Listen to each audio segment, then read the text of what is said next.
सुप्रभातम। मैं डॉक्टर अंजू रानी, प्रवक्ता संस्कृत, राजकीय इंटर कॉलेज नोएडा, गौतम बुद्ध से आज कक्षा 11 में निर्धारित संस्कृत छात्र छात्राओं के पाठ्यक्रम में तत्पुरुष समास को लेकर उपस्थित हुई हूँ। आज हम पढ़ेंगे समास किसे कहते हैं, पहले समास, फिर समास के भेद, फिर उसके बाद जो आपके पाठ्यक्रम में निर्धारित है तत्पुरुष समास के भेद और उनका विग्रह करना सीखेंगे। प्रारंभ करते हैं। समास कहते किसे हैं? सबसे पहले सम उपसर्ग पूर्वक अस धातु। उपसर्ग आपको पता है 24 उपसर्ग होते हैं हमारे, से समास शब्द बनता है।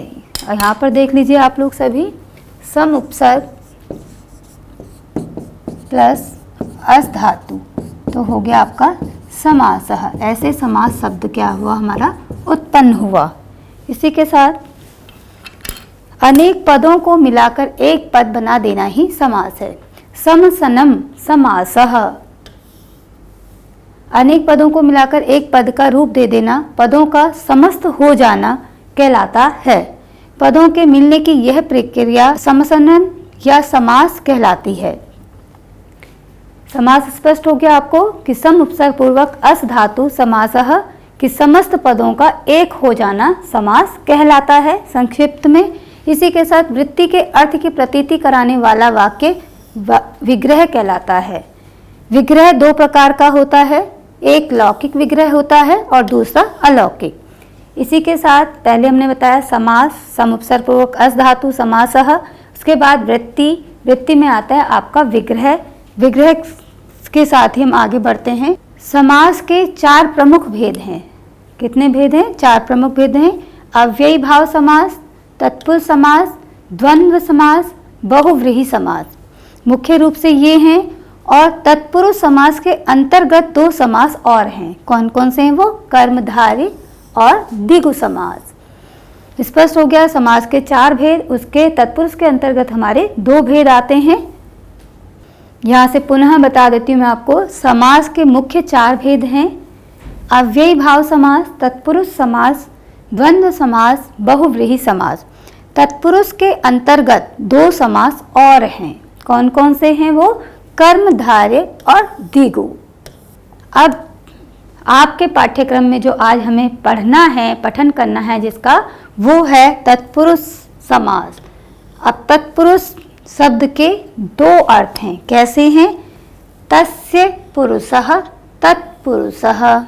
ठीक है, तस्य पुरुषः तत्पुरुषः। आपने कर्ता ने कर्म को करण से, संप्रदान के लिए अपादान से, संबंध काकी के अधिकरण में पर आपने पूर्व पढ़ा है कारकों में।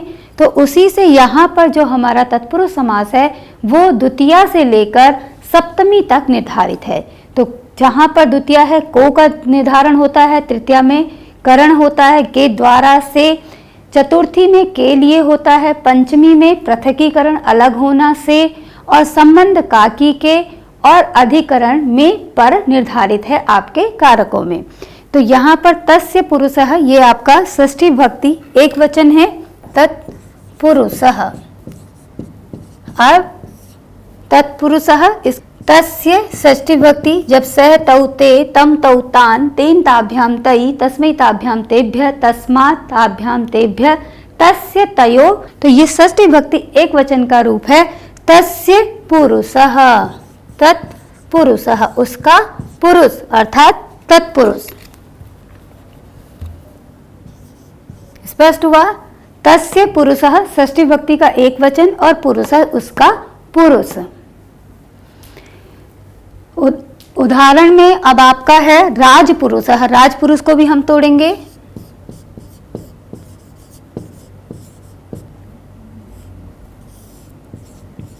राजपुरुषः, राज्ञः पुरुषः।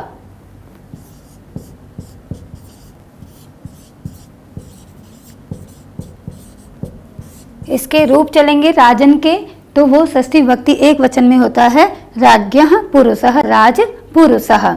ये आपका उदाहरण है। तत्पुरुष समास के 2 भेद मैंने बताए, 2 अर्थ बताए हैं। तत्पुरुष, तस्य पुरुषः तत्पुरुषः। उदाहरण में राजपुरुषः, इसको मैंने तोड़ के बताया है। ये उदाहरण है व्यधिकरण तत्पुरुष, व्यधिकरण का उदाहरण है। सह पुरुषः, व्यधिकरण किसे कहेंगे अभी बता देते हैं। सह पुरुषः, वह पुरुष, ये भी प्रथमा है देखिए आप, और ये भी प्रथमा है। उपरोक्त अर्थों के अनुसार ही तत्पुरुष समास के दो मुख्य भेद हैं, कि जैसे ये आपको देखा कि हमने तत्पुरुष जो हमारा मूल शब्द है, इसी को ही हम दो तरीके से तोड़ सकते हैं। तस्य पुरुषः तत्पुरुषः, सह पुरुषः अपि तत्पुरुषः।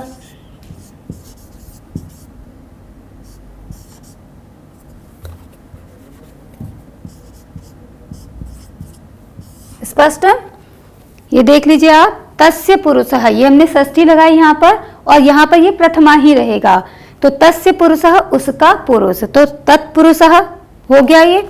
और सह पुरुषः अपि तत्पुरुषः, दो प्रकार से हमने इसको तोड़ा, विग्रह किया इसका। तो मुख्य दो भेद हैं। व्यधिकरण में समास का प्रथम शब्द किसी दूसरी विभक्ति में होता है। व्यधिकरण में क्या होता है, ये है व्यधिकरण का उदाहरण कि तस्य पुरुषः अलग विभक्ति है इसमें, और इसमें अलग विभक्ति है। समानाधिकरण मतलब दोनों में एक ही विभक्ति होगी। इसमें व्यधिकरण में क्या बताया है, प्रथम पद दूसरी विभक्ति में होगा और द्वितीय पद दूसरी विभक्ति में होता है। समानाधिकरण में क्या होता है, दोनों शब्दों में एक ही विभक्ति होती है। जैसे ये देख लीजिए आप, कृष्ण सर्पः, चाहे इसे देख लीजिए, दूसरा उदाहरण भी हम दे सकते हैं। कृष्ण सर्पः, अब हम इसका विग्रह करेंगे तो कृष्णः सर्पः, कृष्णः सर्पः, ये क्या है हमारा समानाधिकरण तत्पुरुष समास है। क्यों है, क्योंकि इसमें समान विभक्ति, समानाधिकरण समान विभक्ति से युक्त होगा, और व्यधिकरण में होगा प्रथम पहले पद में दूसरी विभक्ति होगी और दूसरे पद में दूसरी विभक्ति होती है। तो इस प्रकार से तत्पुरुष समास के अर्थों के अनुसार उसके दो मुख्य भेद हो जाते हैं। स्पष्ट हो गया होगा। अब जो है तत्पुरुष समास कहाँ होता है, तत्पुरुष समास का सूत्र है, आप सूत्र पे देखिए, तत्पुरुष उत्तर पदार्थ प्रधान, जहाँ उत्तर पदार्थ जो है, बाद वाला जो पद है वो प्रधान होता है, उसके अनुसार क्या होता है कि हमें ये पता चलता है इसमें द्वितीय तत्पुरुष समास में, इसमें तृतीया है, इसमें चतुर्थी है, इसमें पंचमी है और इसमें षष्ठी तत्पुरुष समास है। जब समस्त पद में उत्तर पद के अर्थ की प्रधानता हो तथा पूर्व पद में द्वितीया से लेकर सप्तमी तक का लोप हो जाता है, जो हमारा पहला पद है, प्रथम पद है, उसमें द्वितीया से लेकर सप्तमी तक का लोप हो जाता है, तो वहां तत्पुरुष समास होता है। विभक्ति के आधार पर इसे 6 भागों में बांटते हैं। आपको पहले भी बताया था, विभक्ति के आधार पर हम क्या करते हैं, इसको 6 भागों में बांटते हैं। द्वितीया से लेकर द्वितीया, तृतीया, चतुर्थी, पंचमी, षष्ठी और सप्तमी। द्वितीय, अब हम लेते हैं कि इनके जो 6 भागों में विभक्त है, ये 6 भागों में बांटते हैं। तो द्वितीय तत्पुरुष समास, जब सामासिक पद के पूर्व पद में द्वितीय विभक्ति का लोप होता है, मतलब द्वितीय विभक्ति लोप का मतलब होता है दिखाई नहीं देती है, तो वहां द्वितीय तत्पुरुष समास होता है। अब द्वितीय तत्पुरुष समास कहाँ कहाँ होगा, सूत्र है ये आपका, द्वितीय श्रिता तित पतित गता गत प्राप्ता पन्नैहि, किन शब्दों के साथ होगा, जहां श्रित होगा, जहां श्रित, अतित, पतित, गत, गत, आत्यः, आत्यस्त, प्राप्तः, आपन्नः, जब ये शब्द प्रयोग होंगे, इनके बाद जिन शब्दों के बाद ये शब्द लगे होंगे वहां पर द्वितीय तत्पुरुष समास होगा। अब ये इसका कैसे, एक तो समस्त पद होगा हमारा, फिर समास विग्रह करते हैं हम और अर्थ बताते हैं। इसे यहां पर स्पष्ट कर देते हैं। समस्त पद है हमारा, समस्त पद, विग्रह और अर्थ। अब द्वितीय के उदाहरण हैं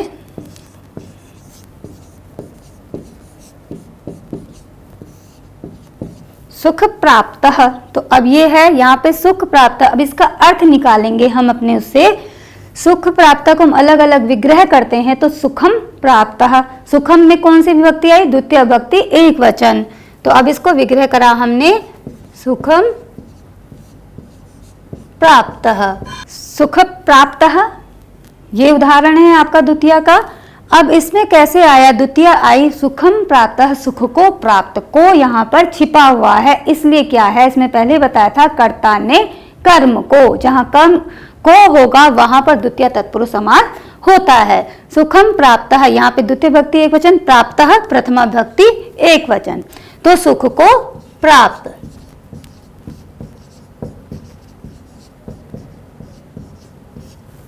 अब दूसरा है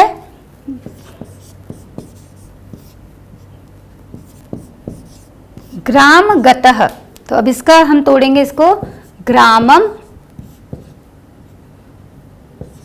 गतः, स्पष्ट हो गया। ग्राम गतः, गांव को गया, तो को भी छुपा हुआ है इसमें, ग्रामम द्वितीय विभक्ति एक वचन, गतः गांव को गया है, गांव को गया, स्पष्ट हो गया आपको। जहां पर को चिन्ह मतलब द्वितीय का लोप होगा प्रथम पद में, वहां द्वितीय तत्पुरुष समास होता है। और शित अतित पतित इन शब्दों के साथ क्या होता है? द्वितीय विभक्ति का आभास हमें हो जाता है कि द्वितीय तत्पुरुष समास यहाँ पर निहित है, जिन शब्दों के अंत में ये शब्द आएंगे। तो आप सुविधा के लिए इस सूत्र को याद कर सकते हैं कि आपको याद हो जाएगा, तो आपको पता चल जाएगा कि यहाँ पर द्वितीय तत्पुरुष समास है। इसी के साथ आगे बढ़ते हैं। तृतीय तत्पुरुष समास, जहाँ सामासिक पद के पूर्व पद में तृतीया का लोप होता है। सामासिक पद है हमारा और उसमें तृतीया का लोप हो गया, तो वहां पर क्या होगा? तृतीय तत्पुरुष समास होता है। इसका सूत्र है, ये है पूर्व सदृश समानार्थ कलह निपुण मिश्र लक्षणी, इनके साथ तृतीय विभक्ति का प्रयोग हुआ, तृतीय तत्पुरुष समास का प्रयोग होता है। पहले पद में शब्द होगा, उसमें तृतीय का लोप होगा और वहां पर तृतीय तत्पुरुष समास का प्रयोग होगा है। अब यहाँ देख लीजिए, एक बार यहाँ देख लीजिए, धनहीनः। अब हमें देखना है धनेन, धनहीनः किससे हीन, से के अर्थ में बताया था आपको कि तृतीय आती है और यहाँ तृतीय तत्पुरुष समास का प्रयोग है। धनेन हीनः, धन से हीन। शरणाहतः, शराहतः, शरेण आहतः मतलब बाण से भीदा हुआ, बाण से घायल। नख भिन्नः, नखई भिन्नः। अब नख जो है एक नहीं होते, बहुत सारे होते हैं, तो यहाँ पर क्या है? तृतीय तत्पुरुष समास है।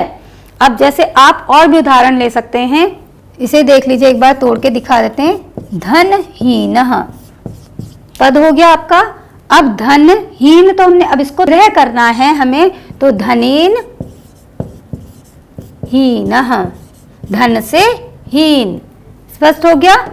और तृतीयांत शब्दों के बाद जो पूर्व सदृश सम मिश्र कलह निपुण आदि शब्दों के साथ क्या होता है? तृतीय तत्पुरुष समास होता है, कि जहां प्रथम शब्द में तृतीया का लोप हो जाता है और उसके बाद ये सारे शब्द आते हैं, वहां पर क्या होता है? तृतीय तत्पुरुष समास होता है। इसी के साथ आगे चलते हैं।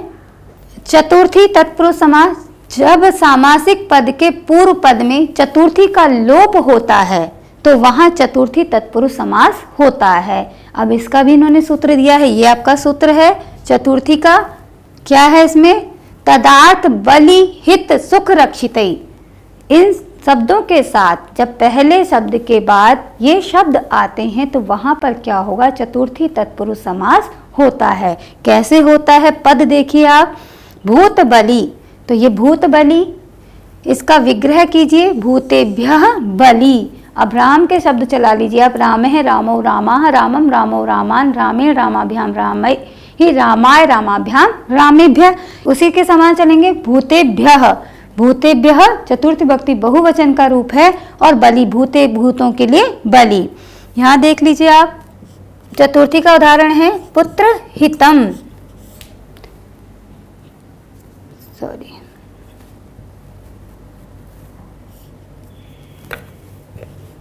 पुत्र हितम। अगर हम इसे तोड़ेंगे तो हमारा क्या होगा? चतुर्थी, पुत्र के लिए, पुत्राय हितम। रूप आपको स्मरण होंगे तो ही ये स्पष्ट होगा। पुत्राय हितम, रामाय चतुर्थी विभक्ति एक वचन, तद्वत उसी के समान चलेंगे। पुत्राय हितम, धन कामना,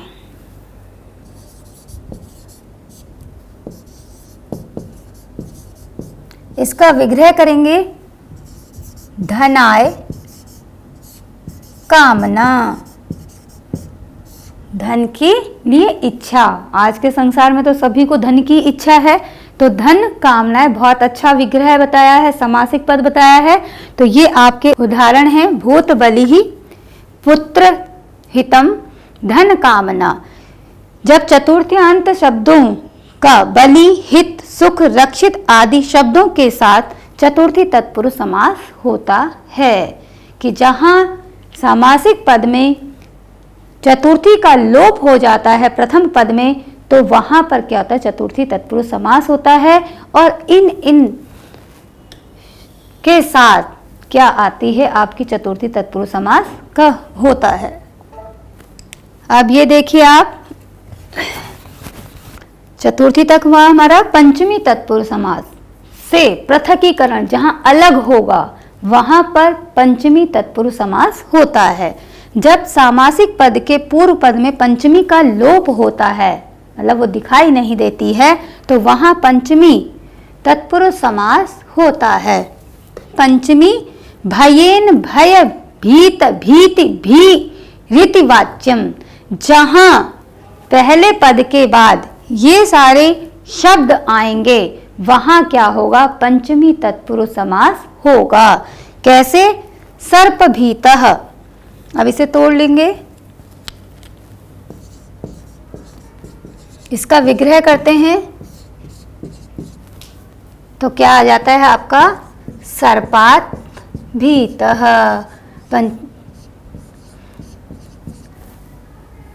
सांप से डरा हुआ, सर्प भीतः स्पष्टम, सर्पात भीतः। तो ये क्या हुआ हमारा पंचमी, किससे डरे हम, सांप से डरे। और धर्म भ्रष्टः तद्वत्,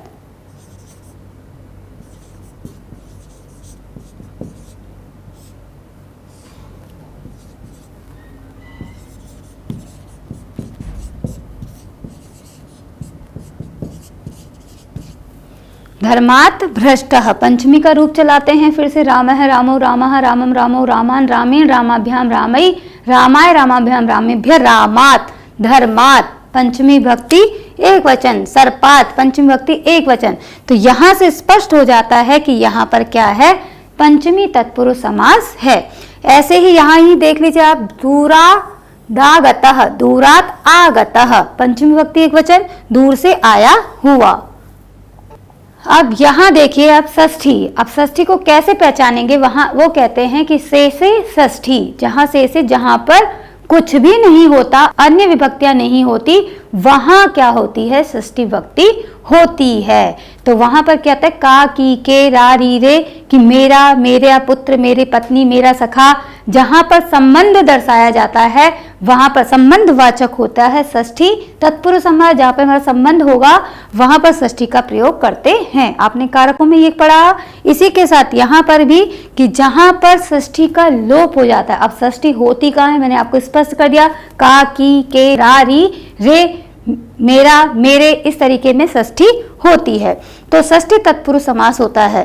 षष्ठी कौमुदी ये आपका सूत्र है, अष्टाध्यायी से लिया हुआ है कि षष्ठी यहाँ पर होती है जहाँ पर संबंधवाचक शब्दों का प्रयोग किया जाता है, सामासिक पद होता है जहाँ पर।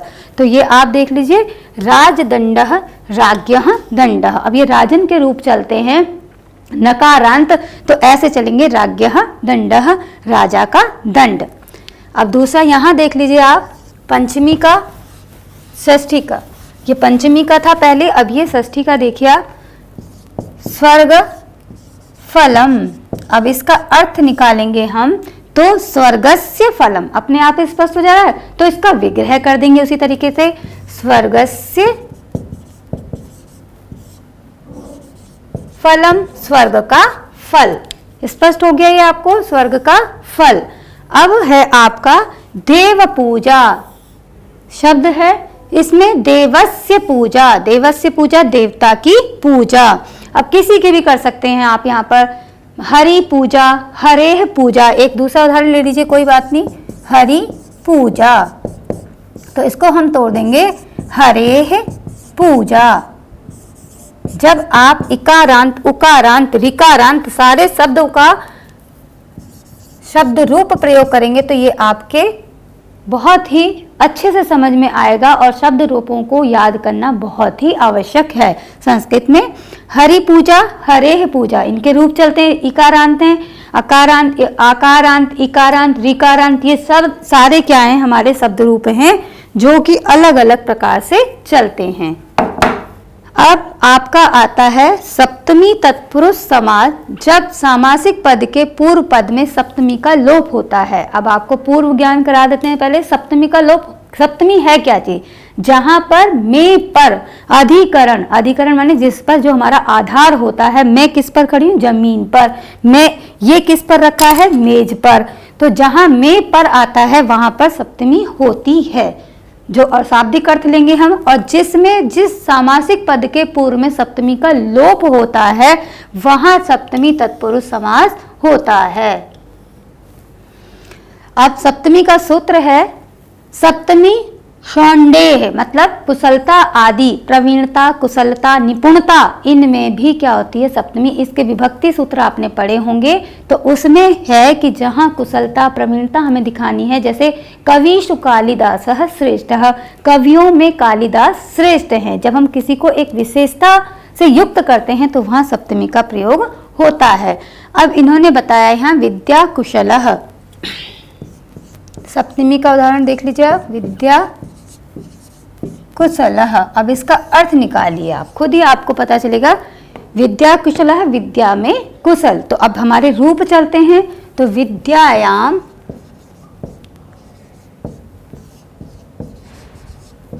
कुशलः, विद्या में कुशल, विद्या में योग्य या निपुण। शास्त्र निपुणः, शास्त्र निपुणः। अब इसे हम विग्रह करेंगे तो हमारा हो जाएगा, शास्त्र तो एक नहीं है, बहुत सारे हैं हमारे। शास्त्रेषु निपुणः, शास्त्रों में निपुण। तो मैं, जहां पर मैं पर इनका अर्थ स्पष्ट हो और ये सारे शब्द हों, कुशल, निपुण, प्रवीण, इनके साथ सप्तमी का प्रयोग होता है। जलमग्नः,